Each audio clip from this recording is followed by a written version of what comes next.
Olá, meus queridos.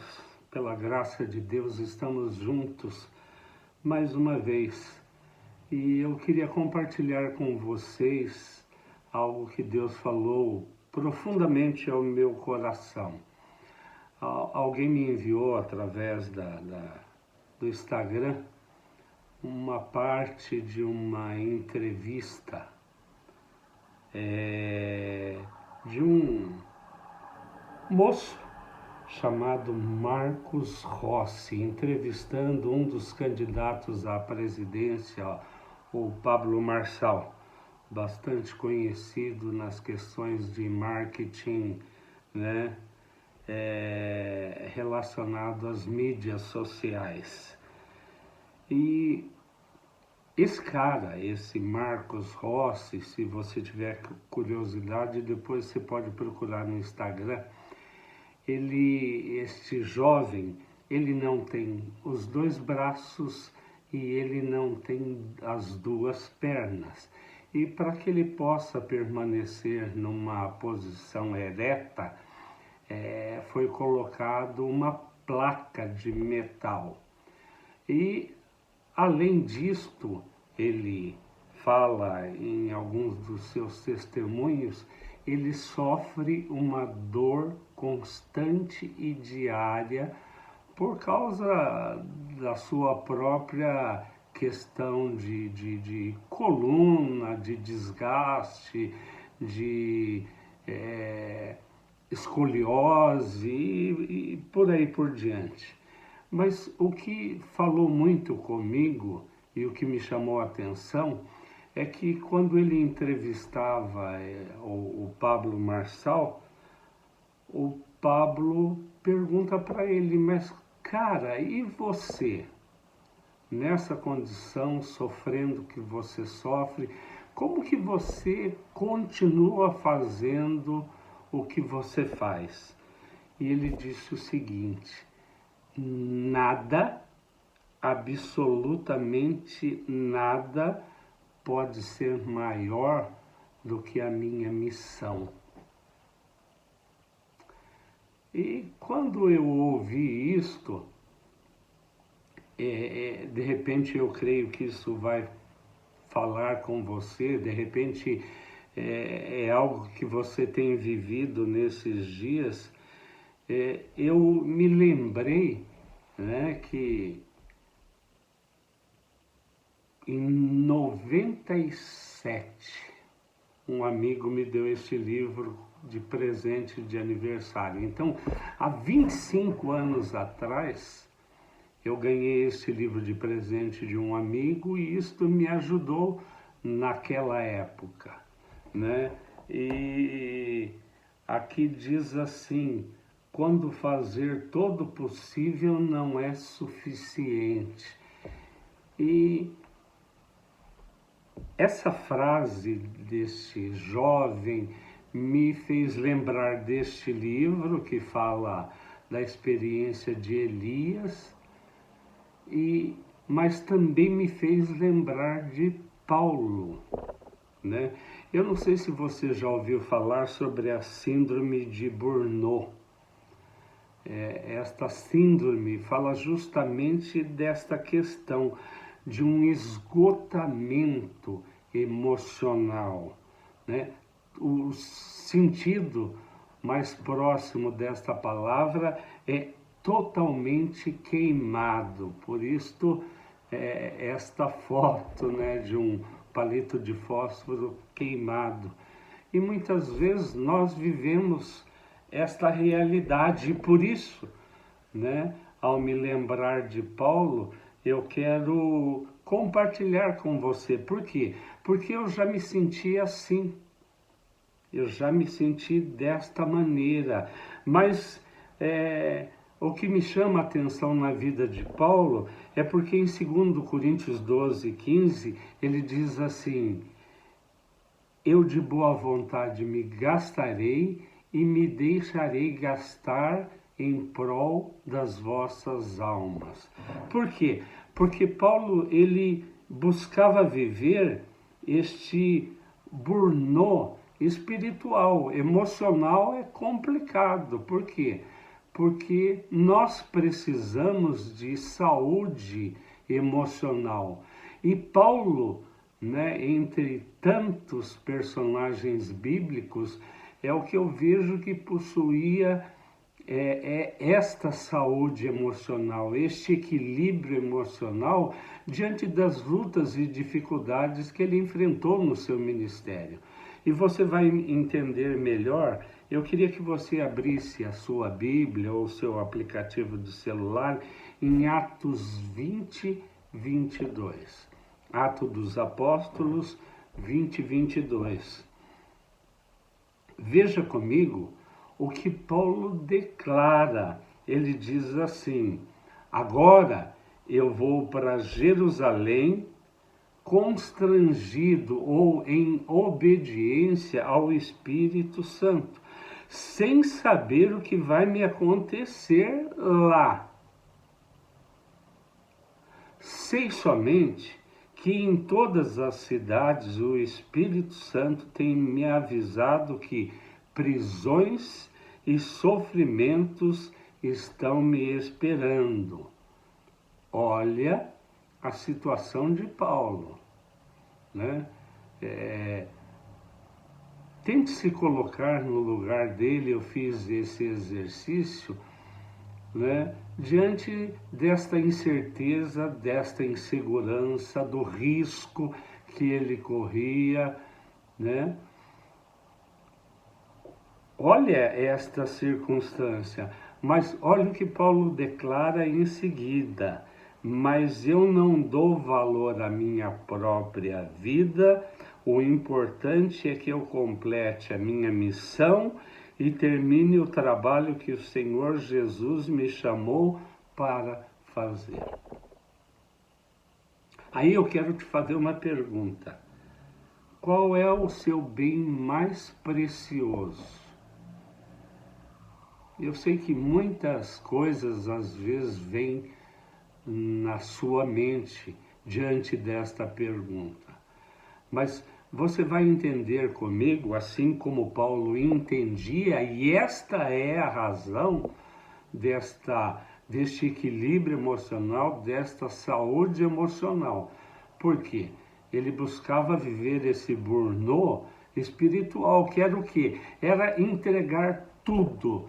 Ele estava disposto a se esgotar, a se queimar, mas entregar o melhor do que ele tinha recebido do Senhor em prol das vidas, da salvação de almas. E muitas vezes nós vivemos, não na mesma proporção, mas circunstâncias que nos levam a este esgotamento. Eu mesmo já passei por situações e circunstâncias semelhantes a essa, até me lembrar deste livro e até o Espírito Santo falar comigo e me levar para Mateus 11, no capítulo 28, quando Jesus faz um convite: vinde a mim todos vós que estáis cansados e sobrecarregados, e eu vos aliviarei.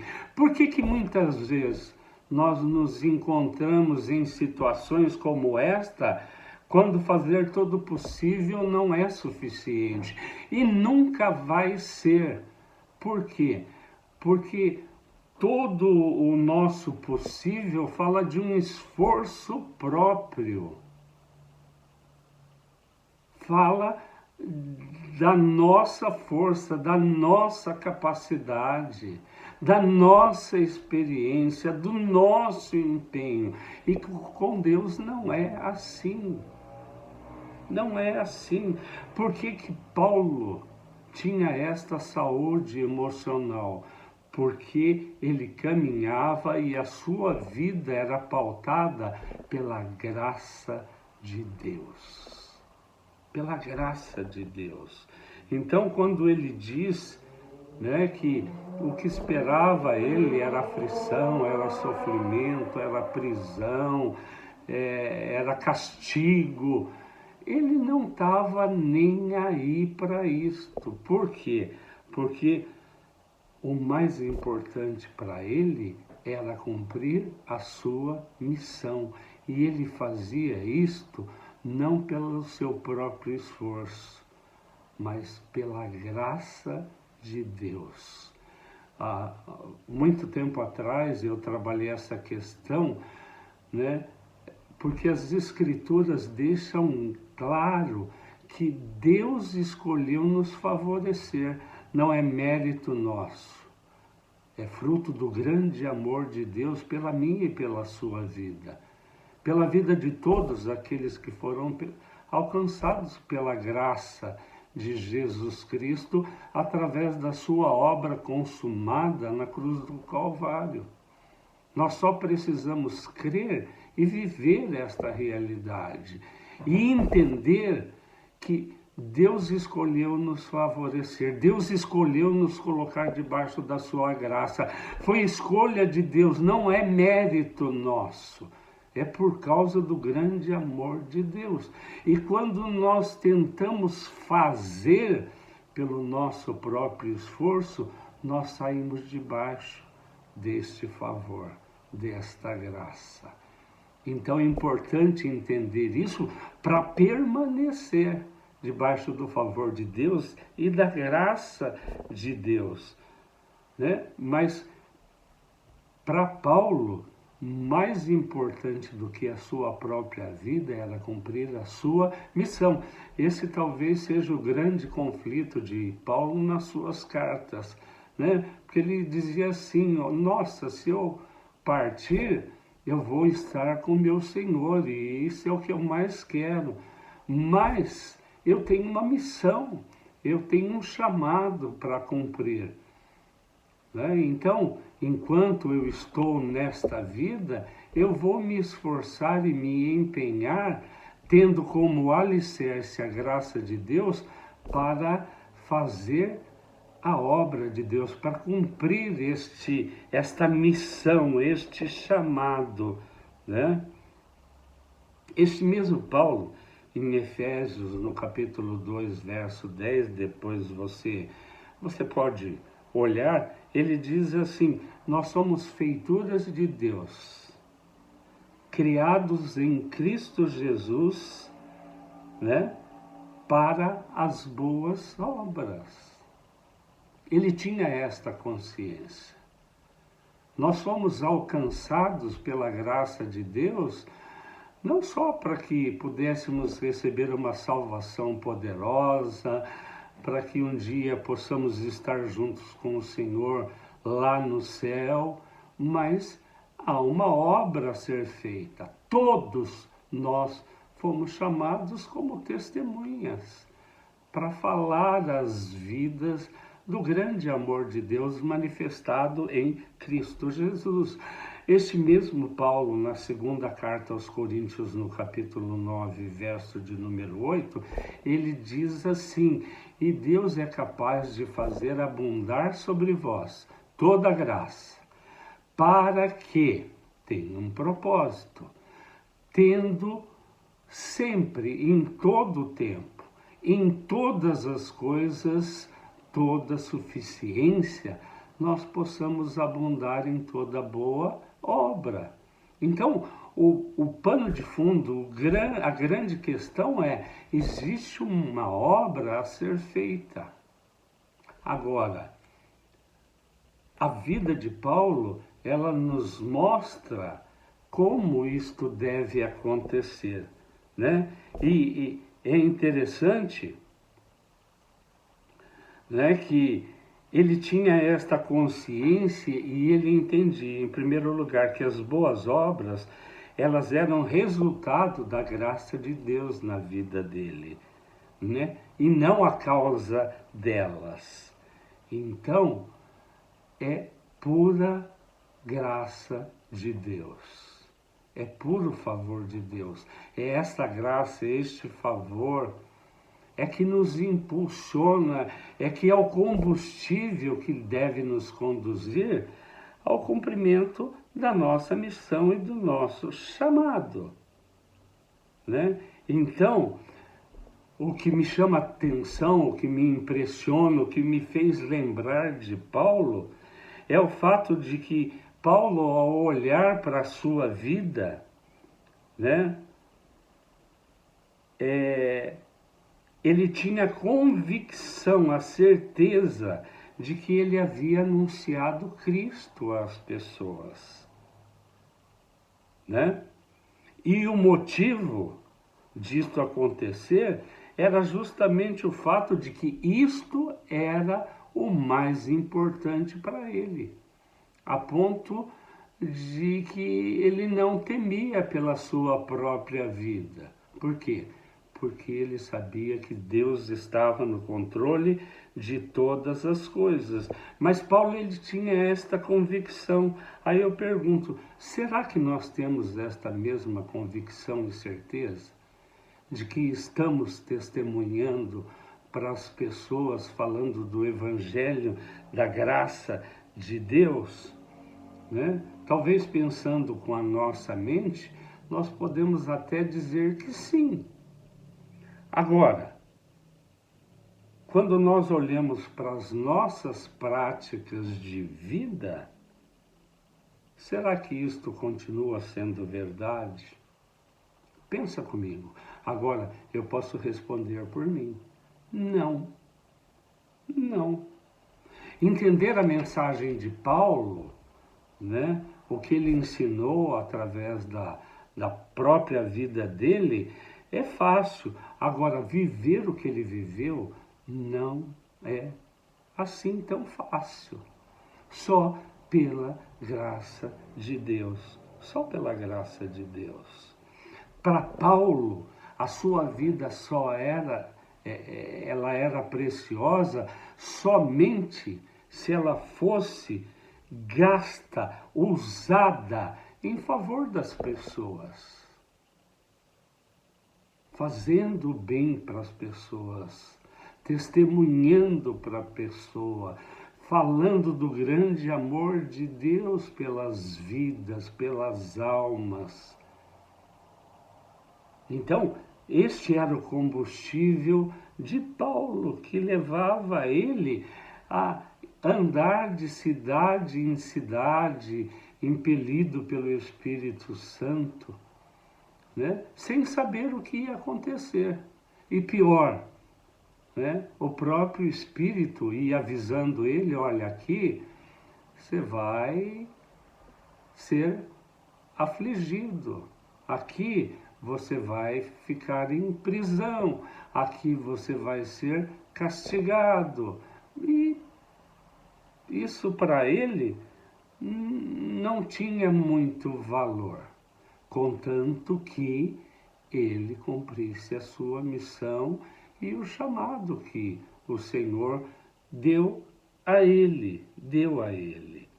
E eu creio que, não sei se num grau maior, mas nos dias que nós vivemos, não é fácil, né, se falar em dar a vida em prol das pessoas ou de uma causa. Por quê? Porque nós vivemos numa sociedade consumista, egoísta, hedonista, né? No meio de pessoas que buscam somente os seus próprios interesses. O hedonismo fala nisso, numa busca, né, do prazer, numa negação da dor, né, na busca da felicidade. É isto que nós nos deparamos no dia a dia, na realidade da onde nós vivemos, enfim. Não é fácil falar em dar a vida em favor de alguém, mas este era o grande desafio de Paulo. E nós precisamos aprender com ele, né?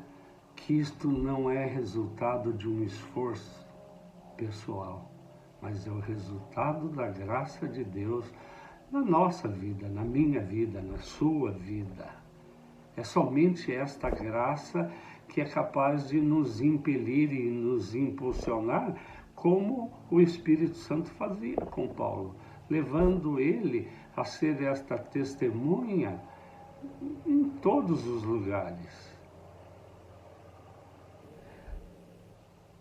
Em Atos, capítulo 20, verso 35, o próprio Paulo relembra as palavras de Jesus, né?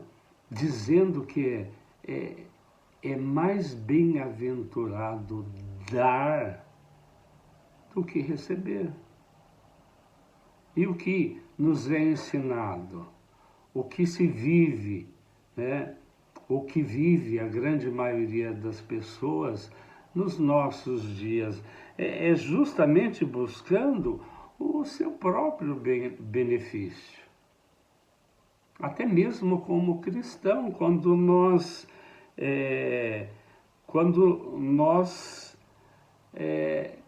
buscamos ou desejamos que o reino de Deus venha a nós,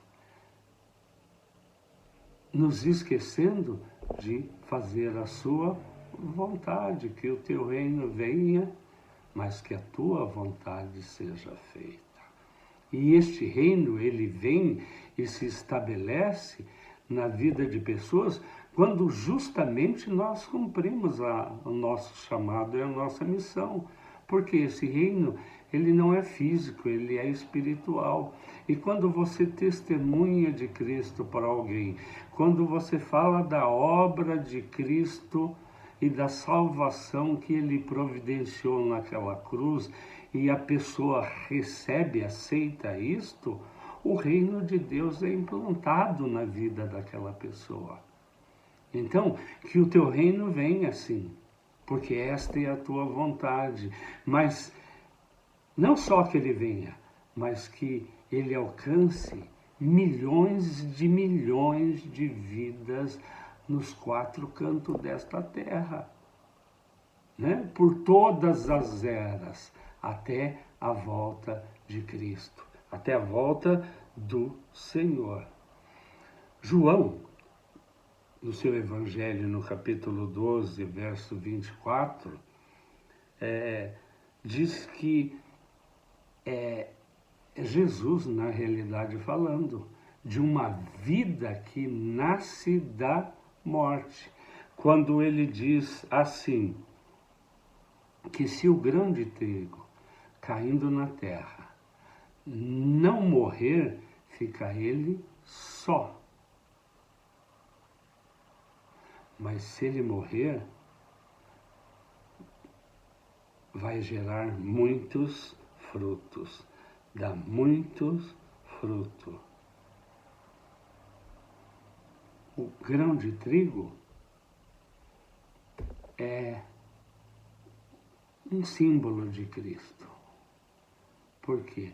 Porque ele precisou vir neste mundo, ele entregou a sua vida, morrendo naquela cruz, para que muitos alcançassem essa poderosa salvação.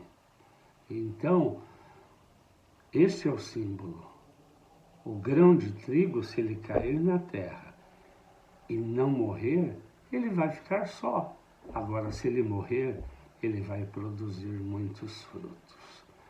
Então, eu queria deixar este desafio ao seu coração. Este desafio. Nada pode ser maior que a sua missão. Nada. Quando você entende isto, quando isto desce da sua mente para o seu coração, né, nada vai impedir que você cumpra a sua missão e cumpra o chamado que o Senhor fez para você. Mas lembre-se, a graça de Deus é o alicerce. A graça de Deus é a figura central. Foi na vida de Paulo e precisa ser na nossa. Nós precisamos entender que isto vai acontecer como resultado não do nosso esforço, mas da obra de Deus na nossa vida. A transformação que eu experimentei, as pessoas podem ver em mim, é a graça de Deus, agindo e fazendo. Então, a maneira como nós vivemos nesta terra pode ser o canal, o instrumento para que vidas sejam alcançadas. O nosso testemunho, o meu e o seu, do grande amor de Deus manifestado em Cristo, quando Deus envia seu único Filho para morrer, para pagar um preço pela nossa salvação, né? Isto fala de graça, de um favor de Deus, do grande amor de Deus por cada um de nós. E é essa graça na nossa vida que nos leva a cumprir esta missão, este chamado. Então, que o Senhor continue falando ao seu coração. Eu quero orar por você, aliás, por nós, para que esta graça nos impulsione, que o Espírito Santo nos leve a testemunhar para as pessoas à nossa volta, no nosso trabalho, na escola, na rua, no mercado, no lazer, no esporte, não importa onde você esteja. Você é um canal de Deus para abençoar a vida. Você foi chamado para isso, para ser bênção na vida das pessoas, e vai ser assim em nome de Jesus. Pai Celestial, eu quero te louvar pela tua palavra, porque ela é viva, eficaz, ela penetra, ela tem o poder de transformar vidas. Então, que esta palavra, que este desafio possa nos impelir, cada um daqueles que estão me assistindo nesta noite e vão assistir pelas mídias sociais, não importa, que cada um de nós seja impelido pelo Espírito Santo a se tornar uma testemunha viva do grande amor de Deus manifestado em Cristo Jesus. Que seja assim, meu querido, minha querida, que você tenha uma semana de vitória, de avanços e de conquistas que glorifiquem a Deus. Você é um canal de Deus para abençoar vidas. Em nome de Jesus. Amém e amém.